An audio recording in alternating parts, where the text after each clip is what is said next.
আপনারা দেখছেন day two one news TV, খবর যেখানেই আমরা সেখানেই। হুগলির ত্রিবেণীতে কুম্ভের আজ গঙ্গায় পুণ্য স্নানে হাজার হাজার মানুষ সকাল থেকে গঙ্গায় পুণ্য স্নান করছে। ত্রিবেণী কুম্ভ মেলার চতুর্থ বর্ষে প্রায় 700 বছর আগে হুগলির ত্রিবেণীতে গঙ্গা যমুনা সরস্বতীর সঙ্গমে কুম্ভ বসত বলে জনশ্রুতি। গঙ্গাসাগরে মকর সংক্রান্তি শেষে ফেরার পথে সাধু সন্ন্যাসীরা পায়ে হেঁটে ত্রিবেণী সঙ্গমে মিলিত হতেন মাঘী পূর্ণিমায়। সেখানে একদিনের কুম্ভ হতো, যাকে অনুকুম্ভ বলা হয়। ত্রিবেণীতে এই দিন বহু মানুষের সমাগম হয়, যাকে ঘিরে প্রশাসনিক তৎপরতা রয়েছে।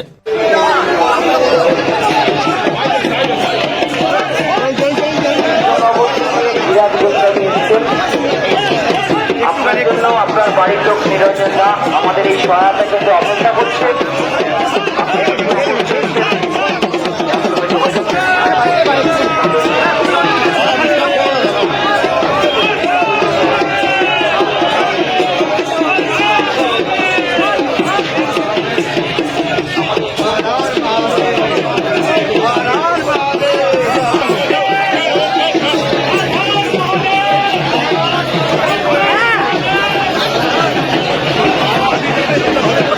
আরো বিভিন্ন খবরের আপডেট জানতে নজর রাখুন ডে টু ওয়ান নিউজ টিভির পর্দায়। আর অবশ্যই সাবস্ক্রাইব করুন day two one news TV. আপনাদের একটি সাবস্ক্রিপশন আমাদের কাছে অত্যন্ত মূল্যবান। ধন্যবাদ।